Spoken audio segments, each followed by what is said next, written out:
The next season of Pokemon Go is soon upon us, and we absolutely need to talk about it.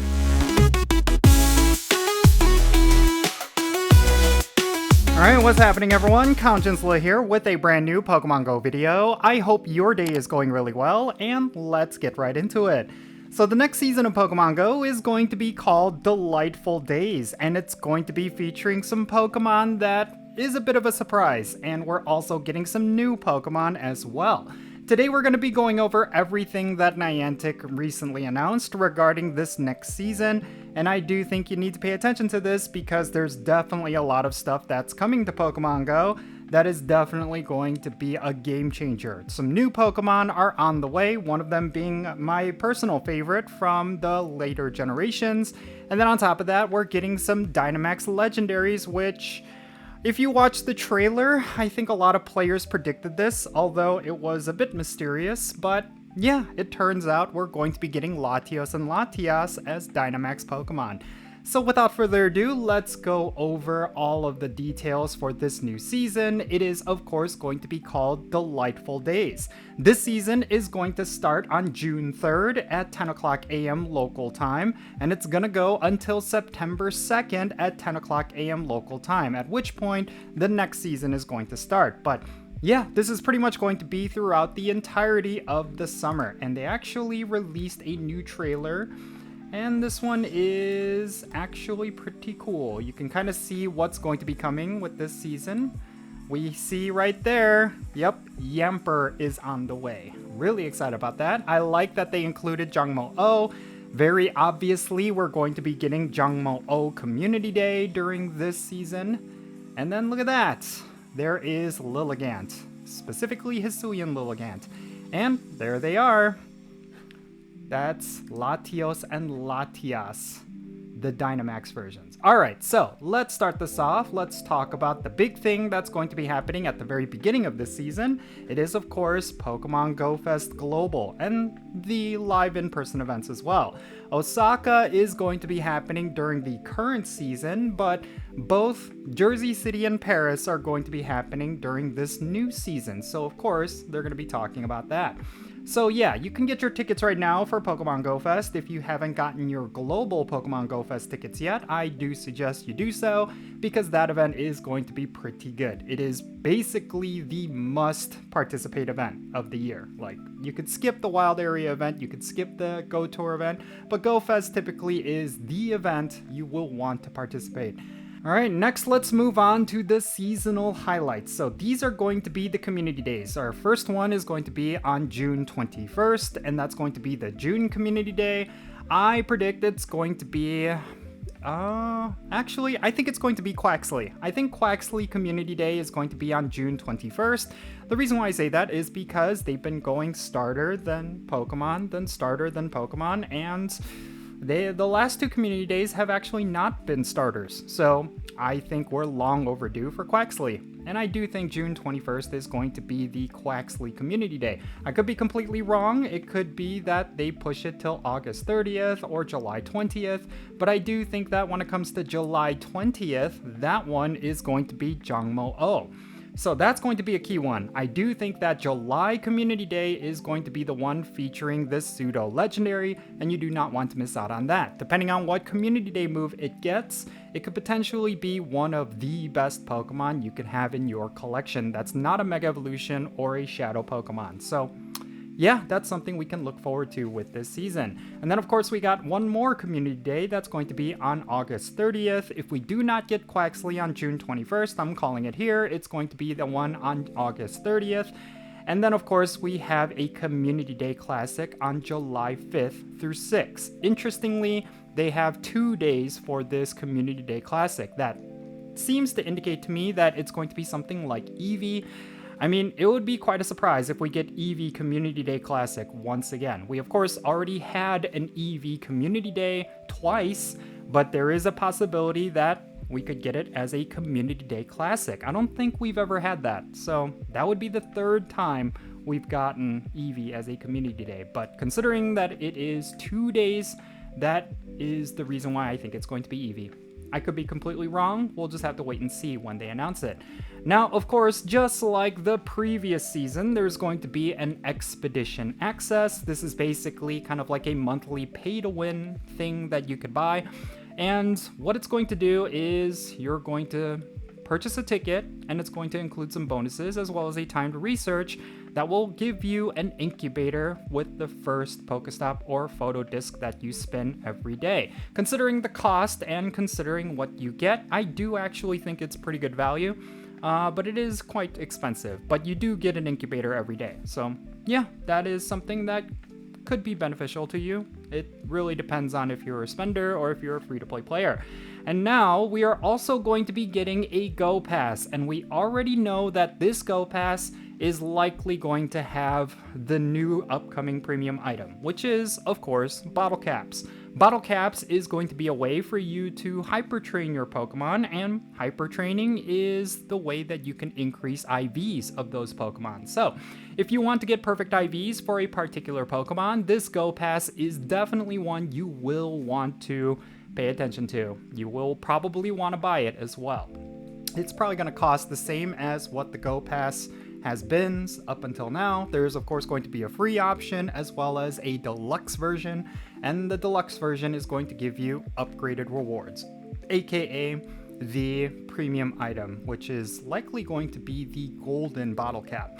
I could be wrong. It could be the lucky trinket once again. They could go with a completely different premium item, maybe the one that is going to allow you to remotely trade. I really do not know, but all indications seems to say that it's going to be bottle caps this time around. We'll have to wait and see. I do think that bottle caps is going to be part of a Go Pass for the Go Fest event. I do know that there is going to be a separate Go Pass for the Go Fest event, so that is where we might get bottle caps, and this other Go Pass could be for something completely different. Just pay attention to it. Once they announce what it's going to be, which I do predict is going to be very soon, we will know for sure what the rewards are going to be. Alright, they actually added a section for the new RSVP planner. This is the new functionality that was added to the game recently. It allows you to RSVP to a raid, and I think this is a really good quality of life update. If you haven't tried the RSVP planner yet, I do suggest you give it a try. It's actually really nice, especially if you live in a lower population area where you can't get a raid group together. It's a great way to see the interest in a raid, or I think also Gigantamax battles as well. Actually right here. You'll be able to use the RSVP planner for Gigantamax battles later this season. So you currently can't do it, but later on in the season, you will be able to. I think that's pretty cool. Alright, there's going to be some theme stickers, which naturally there are. There's going to be some updates to the Go Battle League. We'll talk about that more later. And then, of course, Pokestop showcases, and yeah, let's talk about the seasonal rotation. So, in the research breakthrough for this season, you're gonna potentially get Aerodactyl, Galarian Corsola, Gible, Sinistea, Charcadet, as well as Frigibax. And for Charcadet, Gible, Galarian Corsola, and Aerodactyl, you could potentially get their shinies. Obviously, I'm a little bit biased because I'm a longtime player and I remember the days where you would be able to get legendaries from Research Breakthrough. I don't think that's ever going to return, but anytime I see Research Breakthrough rewards, I just tend to not care because they're not legendaries and I know that they're junk compared to what we used to get. But in any case, here's what we're going to be getting within the biomes this season. In the city biome, we're going to see Pidgeot, Alolan Meowth, Burmy, the Trash Cloak version, Glameow, Scraggy, Litwick, and Fido. And then in the forest habitat, we're going to see Galarian Ponyta, Ampharos, Sudowoodo, Burmy, the Plant Code version, Patrat, as well as Petlil and Gossifleur. And then in the mountain regions, you're going to see Alolan Geodude, Nosepass, Aggron, Burmy, the Sandy Cloak version, Galarian Stunfisk, Bunnelby, as well as Rookidee. And then in bodies of water, near bodies of water, you're going to see Galarian Slowpoke, Gyarados, that's pretty cool, Mantine, also pretty cool, Bidoof, Dewpider, Bruxish, as well as Tadbulb. Now, for trainers in the Northern Hemisphere, you're going to see Hisuian Voltorb, Trico, Torchic, Mudkip, Deerling, the summer version, Goomy, as well as Fomantis. And then for trainers in the Southern Hemisphere, they're going to see Hisuian Quillfish, Bagon, Turtwig, Chimchar, Piplup, Deerling, the winter version, as well as Bergmite. And I will say that among all of these spawns, I don't necessarily see anything that stands out. I think it's really cool that we will be able to get Gyarados, but I think some players would prefer Magikarp so that they can complete their medals. I think that's something that you typically see whenever they announce these seasonal rotations. But in any case, let's talk about the egg pool for this season. So, in 2-kilometer eggs, you're going to be able to hatch Togepi, Spoink, Duskull, Larvesta, as well as Smoliv. Obviously, the big standout is going to be Larvesta. In 5-kilometer eggs, you could potentially get Larvesta, Crabrawler, Sandygast, Komala, and Bruxish. And then with the Adventure Sync 5-kilometer egg, you could potentially get Skarmory, Lileep, Anorith, Munchlax, as well as Riolu. And then in 7-kilometer eggs, you're going to see Alolan Meowth, Galarian Meowth, Alolan Grimer, Hisuian Voltorb, and Galarian Corsola. And then, of course, the 7-kilometer egg that you get from Mateo could potentially give you Alolan Vulpix, Hisuian Sneasel, Galarian Corsola, which is the big standout, the white-striped Basculin, which is also a standout, as well as Pawniard. And then finally, in 10-kilometer eggs, we're going to get Bagon, Gible, Jangmo-O, Charcadet, and Frigibax. And the nice thing here is that, as you can see, they took out Carbink from the 10-kilometer egg rotation. Very cool. I really like that. All right, let's talk about the seasonal bonuses. These are the bonuses that are going to be active during this season. And in particular, I feel like these bonuses are the reason why I'm really excited about this season. First and foremost, you're going to get 1 additional special trade per day. That is one of the nicer seasonal bonuses that we get. You should definitely utilize it because you're essentially getting 2 special trades every day. That means you could trade 2 legendaries. If you're sitting on a whole bunch of lucky friends and you can trade with them, I do suggest you use both of your special trades every day. Also, don't forget that special trades are the best ways for you to get some Candy XL for free rather than transferring your legendaries. I do think this is something you should definitely utilize. And then of course you're going to get increased experience for the first catch of the day. This is going to be a great way for you to pick up some good experience. And then the daily adventure incense is going to last double the duration. So it's going to last for 30 minutes rather than 15 minutes. That's a pretty big deal because of course the daily adventure incense is how you can pick up the Galarian legendary birds. And I do suggest you use your daily adventure incense every single day. Alright, there's going to be some web store bundles, of course, and yeah, that's pretty much going to be it. Actually, let's take a quick peek at this Delightful Days box, because with this past season, we did see some pretty good deals with, actually it won't let me show, it won't even show me what's in the box. Alright, well, when they reveal those boxes, then we could talk about whether or not they're good deals. But next, let's talk about PvP. Let's actually close this off with PvP content. So this is going to be the schedule for this season. Some standouts, of course, the Fossil Cup. That means we're probably going to get some sort of fossil event. And then we got the Sunshine Cup, which is very typical with the summer. The Summer Cup, which is, of course, very typical with the summer. We got the Element Cup, the Hisui Cup. That's going to be interesting. Another Fossil Cup. So we're going to get 2 Fossil Cups, 2 Summer Cups. And then, of course, the Catch Cup, which I think is going to be a staple as of a couple of seasons ago. So, yeah, overall, looking pretty standard, but let's actually look at what the moves shakeup is looking like. Let's see here. Oh, that's pretty cool. You can get this pose if you hit Legend rank. That's pretty awesome. Alright, we got the cups here. You can look at that on your own time. I'm not necessarily going to go into it too deeply. A lot of these cups are pretty standard for what we've seen every single year. So, yeah, it's like at this point, if you do not know what the Hisui Cup is, it's basically you can only use Hisuian region Pokemon. It's pretty straightforward. The Summer Cup, it's just locks it to certain types. They're themed around the summer. It all makes sense if you know.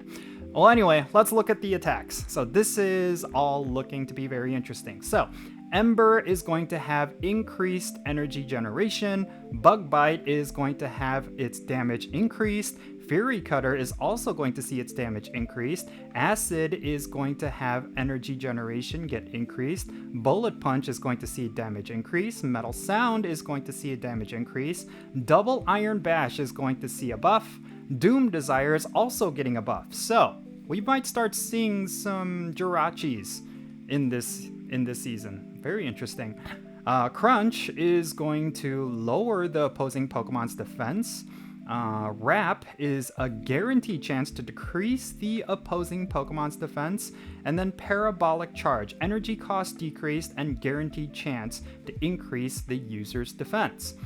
Alright, so it's pretty much a very generic move shakeup. I do think that it's very interesting that they're boosting up Double Iron Bash and Doom Desire. That tells me that we're going to start seeing more Melmetal as well as Jirachi. I think for the past couple of seasons, we've just been having a really hard time with some Ice types as well as some Fairy types, and I'm really glad that they're boosting up some Steel type attacks so that we can compete. So yeah, that's all looking to be pretty good. Alright, so these are the Pokemon that are going to be getting some new moves. Goldango is going to be able to learn the Charge Attack Power Gem. Lunala is going to get Shadow Claw. Oh boy, that's a pretty big one. I think Lunala is definitely going to be a staple Pokemon for the Master League with Shadow Claw. That's definitely a given. Skeledirge is going to get Hex. I don't necessarily know if that's going to be good for Skeledirge. It's already a pretty decent Pokemon for the Go Battle League, but I do believe it already comes with Shadow Claw. I could be wrong. Beedrill is going to get Poison Sting. Arbok is also going to get Poison Sting, as well as Nidoking and Nidoqueen. Tentacruel as well. Oh my gosh, all of these Poison-type Pokemon are getting Poison Sting. Is that one of the moves that got boosted? I don't think it is. But yeah, we'll see if any of these become viable. Raichu is going to get Surf, as well as Alolan Raichu. That's pretty interesting. You would think that Alolan Raichu would get it, but not necessarily Raichu. I think Alolan Raichu getting Surf is definitely going to be, you know, I think that's going to create some interesting metas, honestly, especially when it comes to some of these specialty cups. I do believe that Alolan, yeah, it's going to be available for the Summer Cup Ultra League Edition, so maybe you will see some Alolan Raichus. I think Surf does give it some pretty decent type coverage. It already comes with a pretty decent moveset, so I'm wondering what kind of impact Surf will have on this Pokemon. Celio is also getting Surf, and Galarian Meowth, Aron, Larion, and Aggron are going to be getting Metal Sound. Delmise is going to be getting Metal Sound. Same with Berserker, Varoom, and Revavroom. They're all getting Metal Sound, and I don't necessarily know how powerful that move is, but we'll see. Pawmi, Pawmo, and Pawmot are going to get Thunder Shock, and then Lickitung is going to be able to get Wrap. And that is definitely a move that they changed up. Yeah, so this is going to be a straight-up tanking Pokemon, guaranteeing chance to decrease the opposing Pokemon's defense.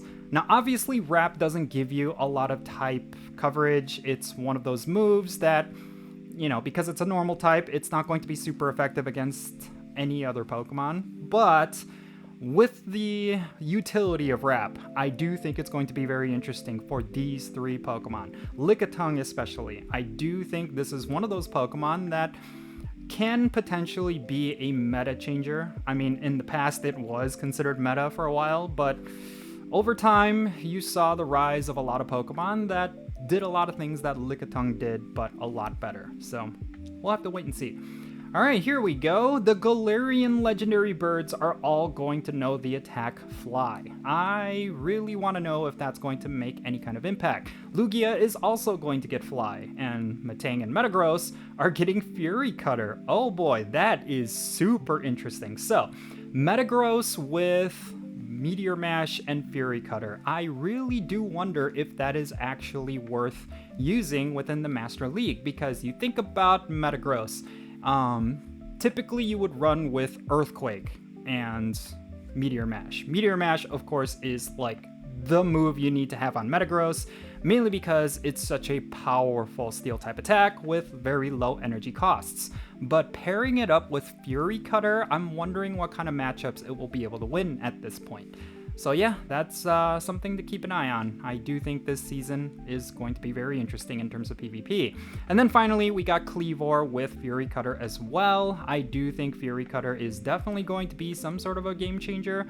Yeah, we'll just have to wait and see. I think it's actually a fast attack now that I'm looking at it. So yeah, you could still run Earthquake and Meteor Mash, I realized. But Fury Cutter might be slightly better than Bullet Punch. It definitely deals less DPS, as you can see, but maybe it generates more energy.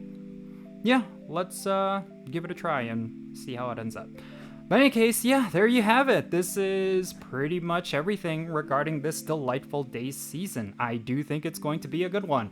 If you're someone who PvPs, yeah, there's a lot here for you to try out. I think some Pokemon are definitely going to go up in the rankings, and some Pokemon are going to fall.